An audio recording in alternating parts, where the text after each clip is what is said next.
ഞാനിത് പറഞ്ഞു കഴിഞ്ഞാൽ നമ്മളുടെ പാർട്ട്ണർ അതെങ്ങനെ എടുക്കും, ശരിക്കായിട്ട് എടുക്കുമോ, നമ്മളുടെ അടുത്ത് പൊട്ടിത്തെറിക്കുമോ, നമ്മൾ സംശയിക്കുമോ എന്നൊക്കെ നമ്മൾ കണ്ടിന്യൂസ്ലി ആലോചിച്ചുകൊണ്ടിരിക്കുകയാണെങ്കിൽ ഒബ്വിയസ്ലി അതൊരു നല്ല റിലേഷൻ അല്ല.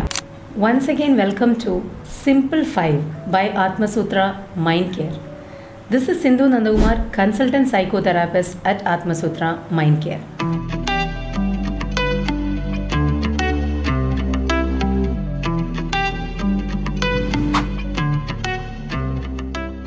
നമ്മുടെ ലൈഫിൽ പല സിറ്റുവേഷൻസ് വരുമ്പോൾ ഇതെന്താണ് സിറ്റുവേഷൻ എന്ന് തന്നെ നമുക്ക് പലപ്പോഴും മനസ്സിലാവാറില്ല. ഇനി മനസ്സിലായാലോ ഇതെങ്ങനെയാണ് ഹാൻഡിൽ ചെയ്യേണ്ടതെന്ന് നമുക്ക് അറിയാനും പറ്റില്ല. നിങ്ങളുടെ ലൈഫിൽ വരുന്ന ഓരോ സിറ്റുവേഷൻസ് എങ്ങനെയാണ് എളുപ്പത്തിൽ 5 കാര്യങ്ങൾ കൊണ്ട് ഐഡൻറ്റിഫൈ ചെയ്യുക. വൺസ് ഐഡൻറ്റിഫൈ ചെയ്ത് കഴിഞ്ഞാൽ എങ്ങനെയാണ് 5 ടിപ്സ് കൊണ്ട് നമുക്ക് സോൾവ് ചെയ്യുക എന്നതൊക്കെയാണ് നമ്മൾ ഈ സിമ്പിൾ 5ലൂടെ പറഞ്ഞു പോകുന്നത്. ഇന്നത്തെ നമ്മുടെ ടോപ്പിക് ഓഫ് ഡിസ്കഷൻ എന്ന് പറയുന്നത് how to identify that you are in a insecure relationship. നമ്മൾ തെറ്റായിട്ടുള്ള ഒരു റിലേഷൻഷിപ്പിലാണോ ഉള്ളത് അല്ലേ എന്നെങ്ങനെയാണ് ഐഡൻറ്റിഫൈ ചെയ്യുന്നത്. അതിനുള്ള 5 സൈൻസാണ് നമ്മൾ ഈ എപ്പിസോഡിൽ പറയുന്നത്. സൈൻ നമ്പർ 1, നമ്മളെപ്പോഴും നമ്മുടെ പാർട്ട്ണർ നമ്മൾ എന്തെങ്കിലും ഒരു കാര്യം പറയുമ്പോൾ എങ്ങനെയാണ് റിയാക്ട് ചെയ്യുന്നത് എന്നതിനെക്കുറിച്ച് ഭയങ്കര ടെൻഷൻ ഉണ്ടാവും. ഞാനിത് പറഞ്ഞു കഴിഞ്ഞാൽ നമ്മളുടെ പാർട്ട്ണർ അതെങ്ങനെ എടുക്കും, ശരിക്കായിട്ട് എടുക്കുമോ, നമ്മളുടെ അടുത്ത് പൊട്ടിത്തെറിക്കുമോ, നമ്മൾ സംശയിക്കുമോ എന്നൊക്കെ നമ്മൾ കണ്ടിന്യൂസ്ലി ആലോചിച്ചുകൊണ്ടിരിക്കുകയാണെങ്കിൽ ഒബ്വിയസ്ലി അതൊരു നല്ല റിലേഷൻ അല്ല. കാരണം നമ്മളെപ്പോഴും സ്ട്രെസ് ലെവൽ ഹൈ ആയിട്ടാണ് വെക്കുന്നത്. സ്ട്രെസ് നമുക്ക് ആവശ്യമുണ്ട്, പക്ഷെ ഓവറായാലോ ഭയങ്കര ബുദ്ധിമുട്ടാണ് അല്ലേ. നമ്മൾ എന്ത് ചെയ്താലും നമ്മുടെ പാർട്ട്ണർ കുറ്റം പറയുന്നുണ്ടോ, ചുറ്റിനും നടക്കുന്ന എല്ലാ കാര്യങ്ങൾക്കും കാരണം നമ്മളാണെന്ന് പറയുന്നുണ്ടോ, തീർച്ചയായും ഇതാണ് സൈൻ നമ്പർ 2. നമ്മൾ തെറ്റായ റിലേഷനിൽ തന്നെയാണ്. നമ്മളുടെ കയ്യിൽ നിന്ന് തെറ്റുകളൊന്നും വരില്ല എന്ന് ഞാൻ പറയുന്നില്ല, പക്ഷെ നടക്കുന്നതെല്ലാം നമ്മളാണ് കാരണം എന്ന് പറഞ്ഞാൽ അതെങ്ങനെയാണ് സമ്മതിച്ചു കൊടുക്കാൻ പറ്റുക. അപ്പോൾ തീർച്ചയായും അതൊരു റോങ് റിലേഷൻ തന്നെയാണ്. പലപ്പോഴും നമ്മുടെയും നമ്മുടെ പാർട്ട്ണറിൻ്റെ ഇടയിലുള്ള ചെറിയ ചെറിയ കാര്യങ്ങൾ വലിയ വലിയ വഴക്കായി തീരാറുണ്ട്. ആ സമയത്ത് അങ്ങോട്ടും ഇങ്ങോട്ടും ഒരു വൈരാഗ്യ ബുദ്ധിയോടുകൂടി അടിയുണ്ടാക്കി ഒരു വല്ലാത്ത സിറ്റുവേഷനിലേക്ക് കൊണ്ടെത്തിക്കും. അതിനുശേഷം പിന്നെ നമ്മളുടെ അടുത്ത് ഭയങ്കര സോഫ്റ്റായിട്ട് വന്നിട്ട് അവരത് സോൾവ് ചെയ്യാൻ ശ്രമിക്കും. ഇതൊരു നല്ല പോക്കാണോ? ഒരിക്കലും അല്ല. കാരണം ഒരു ചെറിയൊരു സിറ്റുവേഷൻ വരുമ്പോൾ നമുക്ക് എന്തുകൊണ്ട് അത് പറഞ്ഞു തീർക്കാൻ പറ്റുന്നില്ല? അതിനൊറ്റൊരു കാരണമേ ഉള്ളൂ, അവർക്ക് നമ്മളെയും നമുക്ക് അവരെയും മനസ്സിലാക്കാൻ പറ്റുന്നില്ല. പരസ്പരം മനസ്സിലാക്കാൻ പറ്റാത്ത ഒരു റിലേഷൻ എങ്ങനെയാണ് നല്ലൊരു റിലേഷൻ ആവുക?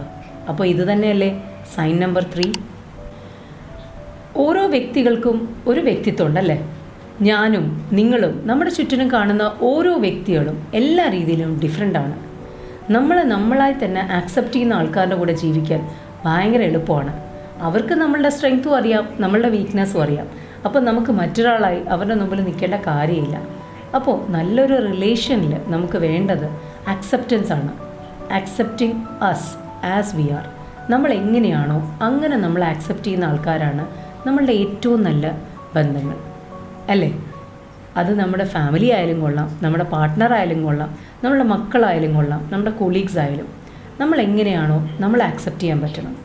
അപ്പോൾ നമ്മളായി ആക്സെപ്റ്റ് ചെയ്യാൻ കഴിയാത്ത വ്യക്തികളാണെങ്കിൽ അതാണ് sign number 4 for being in a wrong relation. നമുക്ക് മനസ്സിലാക്കാം, നമ്മൾ ആക്സെപ്റ്റ് ചെയ്യാൻ പറ്റുന്നില്ലെങ്കിൽ നമ്മൾ അവർക്ക് ചേർന്നൊരു ബന്ധമല്ല, അല്ലെങ്കിൽ നമുക്ക് ചേർന്നൊരു ബന്ധം അവരൊരിക്കലുമല്ല. പരസ്പരമുള്ള കോൺവെർസേഷൻ അല്ലെങ്കിൽ കമ്മ്യൂണിക്കേഷൻസാണ് ഏതൊരു ബന്ധത്തിനെയും അതിമനോഹരമാക്കുന്നത്. അങ്ങനെയുള്ള കോൺവെർസേഷൻസ് കഴിയുമ്പോൾ നമ്മൾ കംപ്ലീറ്റ്ലി ഡ്രെയിൻഡ് ആയിട്ട് ഫീൽ ആവുകയാണെങ്കിൽ അതെങ്ങനെയാണ് ബന്ധങ്ങളെ മനോഹരമാക്കുക? നമ്മൾ പറയുമ്പോൾ അത് വെറും ഒരു തർക്കത്തിലോ അല്ലെങ്കിൽ വഴക്കിലോട്ടോ നയിക്കുകയാണെങ്കിൽ നമ്മുടെ കാര്യങ്ങൾ നമുക്ക് ഒരിക്കലും അവരെ പറഞ്ഞ് മനസ്സിലാക്കാൻ പറ്റില്ല. അതേപോലെ തന്നെ അവർ പറയുന്ന കാര്യങ്ങൾ നമ്മൾ വല്ലാണ്ട് ഇറിറ്റേറ്റ് ചെയ്യും, ഫ്രസ്ട്രേറ്റ് ചെയ്യും ചെയ്യുകയാണ്. നമ്മൾ അങ്ങോട്ടും ഇങ്ങോട്ടും കമ്മ്യൂണിക്കേഷൻ നടക്കാത്ത കോൺവെർസേഷൻസ് മാത്രം നടക്കുകയാണെങ്കിൽ, അത് കോൺഫ്ലിക്ട്സിൽ മാത്രം തീർക്കുകയാണെങ്കിൽ പിന്നെ എങ്ങനെയാണ് അതൊരു നല്ല റിലേഷനാവുക? സംസാരങ്ങൾ കോൺഫ്ലിക്ട്സിലേക്ക് പോവുകയാണെങ്കിൽ, സംസാരങ്ങൾ വഴക്കായി മാറുകയാണെങ്കിൽ, എപ്പോഴും വഴക്കായി തന്നെ അത് നിൽക്കുകയാണെങ്കിൽ അതാണ് sign number 5 that you are in a wrong relation. നേരത്തെ പറഞ്ഞ 5 സൈൻസും നിങ്ങളുടെ റിലേഷനിലുണ്ടെങ്കിൽ ഇനി ഒട്ടും ആലോചിക്കേണ്ട, ഇത് നിങ്ങൾക്ക് വേണ്ടാത്ത ഒരു റിലേഷനാണ്. തീർച്ചയായും ഒന്നുകിൽ അത് മാറ്റുക, അല്ലെങ്കിൽ അത് വേണ്ടാന്ന് വയ്ക്കുക. ഇത് കേട്ടുകൊണ്ടിരിക്കുന്ന എല്ലാവരുടെയും ലൈഫിൽ നല്ല റിലേഷൻസ് ഉണ്ടാവട്ടെ, നല്ല പാർട്ട്നേഴ്സിനെ കിട്ടട്ടെ എന്ന് ആശംസിച്ചുകൊണ്ട് തൽക്കാലം വിടവാങ്ങുന്നു. നിങ്ങൾക്കൊപ്പം Sindhu Nandakumar, consultant psychotherapist at Atmasutra mind care. Thank U.